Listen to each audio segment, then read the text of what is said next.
सलाम साथियों, हिंदुस्तानी मीडिया में आपका स्वागत है। सबसे पहले हिंदुस्तानी मीडिया की तरफ से आप सबको रमज़ान की बहुत मुबारकबाद। रमज़ान की बरकतें शुरू हो चुकी हैं और इन बरकतों में इजाफा करने के लिए हिंदुस्तानी मीडिया लाया है आप सब के लिए एक ख़ास प्रोग्राम और उस ख़ास प्रोग्राम का नाम है पैगाम रब्बी, यानी मेरे रब का पैगाम। और इस मौके पर हमारे साथ मौजूद होंगे हमारे ख़ास मेहमान जनाब हाफिज़ शाकिर हुसैन साहब, जो रमज़ान के 30 दिनों में कुरान के 30 पारों में से कुछ ख़ास हिस्से आपके सामने रखेंगे। उम्मीद है आप आखिर तक हमारी इस सीरीज़ के साथ जुड़े रहेंगे।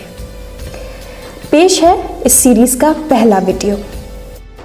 बिस्मिल्लाहिर्रहमानिर्रहीम। नहमदुहु व नुसल्ली अला रसूलिल करीम, अम्मा बअद। अऊज़ु बिल्लाहि मिनश शैतानिर रजीम। बिस्मिल्लाहिर रहमानिर रहीम। अलिफ लाम मीम। ज़ालिकल किताबु ला रैब फ़ीहि हुदल लिल मुत्तक़ीन अल्लज़ीना युमिनूना बिल गैबि व युक़ीमूनस सलाता व मिम्मा रज़क़नाहुम युनफ़िक़ून वल्लज़ीना युमिनूना बिमा उन्ज़िला इलैका व मा उन्ज़िला मिन क़ब्लिक व बिल आख़िरति हुम युक़िनून उलाइका अला हुदन मिन रब्बिहिम व उलाइका हुमुल मुफ़्लिहून। मुहतरम नाज़रीन किराम, अस्सलामु अलैकुम व रहमतुल्लाहि व बरकातुहू। रमज़ानुल मुबारक की पहली तारीख का पैगाम रब्बी आपके नाम। नाज़रीन किराम, पहले पारे से लिया गया ख़ास पैगाम आपके सामने हाजिर है। कुरान से किसको फ़ायदा होगा, किसको नहीं।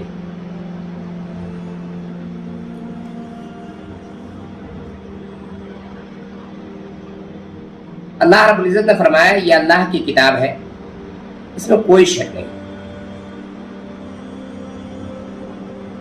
उन परहेजगार लोगों के लिए ये हिदायत का काम करती है जो गैब पर ईमान लाते हैं, नमाज कायम करते हैं, जो रिज़्क़ हमने उन्हें दिया है उसमें से खर्च करते हैं।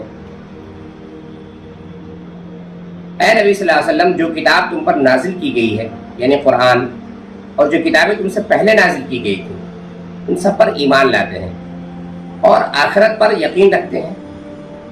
ऐसे लोग अपने रब की तरफ से राह रास्त पर है और वही फलाह पाने वाले हैं। ये सूरह बकरा की इब्तिदाई आयत है जिसमें अल्लाह रब्बुल इज़्ज़त ने उन लोगों के फलाह की ज़मानत दी है जो इस कुरान से हिदायत और रहनुमाई चाहते हैं। उन्हें एक लफ्ज़ में हम अक़ायद का मजमुआ कह सकते हैं। जिन लोगों का अक़ायद के इस मजमुए पर यकीन है वही इस कुरान से फ़ायदा उठा सकते हैं। जिन लोगों का यकीन न हो उन्हें इससे कोई फ़ायदा हासिल नहीं हो सकता।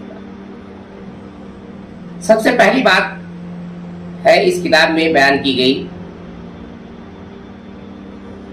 किसी बात में कोई शक की गुंजाइश नहीं,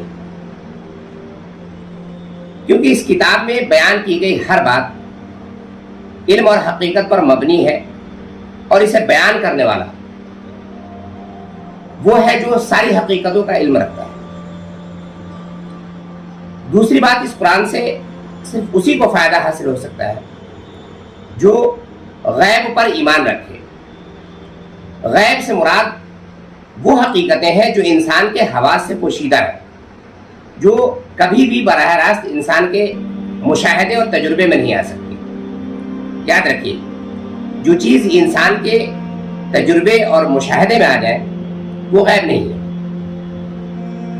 जैसे खुदा की ज़ात व सिफ़ात है, मलाइका है, जन्नत व दोज़ख वगैरह वगैरह। तीसरी बात, सिर्फ ईमान से ही काम नहीं चल सकता, बल्कि ईमान लाने के फौरन बाद ही अपनी ज़िंदगी में अमली तब्दीली और अमली निज़ाम को कायम करने को उठ खड़ा होना। और इसकी सबसे अच्छी सूरत जो अल्लाह ने बताई वो है निज़ाम नमाज का कायदा कायम किया जाए। सिर्फ नमाज ہی نہ پڑھی جائے بلکہ ایک نظام ترتیب دیا ہے. قرآن سے رہنمائی اور فائدہ اٹھانے کی چوتھی شرط یہ ہے کہ آدمی تنگ دل نہ بنے، زرپرست نہ ہو. اس کے پاس جو مال ہے اس میں سے خدا کے بندوں کا بھی حق ہے جو اسے لازمی طور پر ادا کرنا ہے.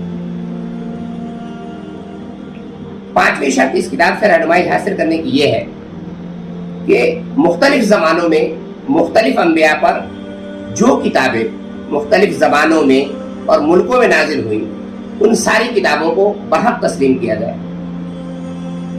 اب رہے وہ لوگ جو سرے سے اس کے قائل ہی نہیں ہے کہ خدا کی طرف سے انسان کو کسی ہدایت اور رہنمائی کی ضرورت بھی ہے، انہیں اس کتاب سے کوئی فائدہ نہیں پہنچ سکتا.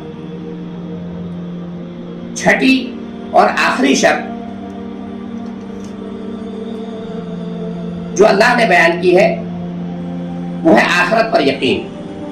دراصل انسان کی زندگی میں صرف یہی ایک چیز انقلاب لا سکتی ہے جب وہ یہ مان لے کہ وہ دنیا میں غیر ذمہ دار نہیں ہے بلکہ اپنے ہر چھوٹے بڑے عمل کے لیے خدا کے سامنے جواب دہ ہے. یہ دنیا ایک دن فنا ہو جائے گی اور پھر تمام انسانوں کو دوبارہ پیدا کیا جائے گا اور اس کے اعمال کے حساب کتاب کے مطابق اللہ اس کے نیک و بد ہونے کا فیصلہ کرے گا اور نیک و بد کا جو فیصلہ اللہ کرے گا اس کے مطابق اسے جزا و سزا دے گا اور وہ جنت و دوزخ کا مستحق ہوگا. کامیابی اور ناکامی کا اصلی معیار موجودہ زندگی نہیں ہے، یہاں کی خوشحالی اور بدحالی نہیں ہے، بلکہ کامیابی کا اصل دار و مدار خدا کے آخری فیصلے پر ہوگا. دوستو، ہمارے لیے ان آیات میں سوچنے کی صرف ایک بات ہے کہ کیا ان آیات کی روشنی میں ہم قرآن سے رہنمائی حاصل کر رہے ہیں؟ اگر کر رہے ہیں تو ہم اللہ کے نزدیک فلاح پانے والے ہیں، اور اگر نہیں تو پھر سوچیے. فَبِأَيِّ آلَاءِ رَبِّكُمَا تُكَذِّبَانِ. ویڈیو پسند آئے تو لائک، شیئر اور چینل سبسکرائب کریں. شکریہ.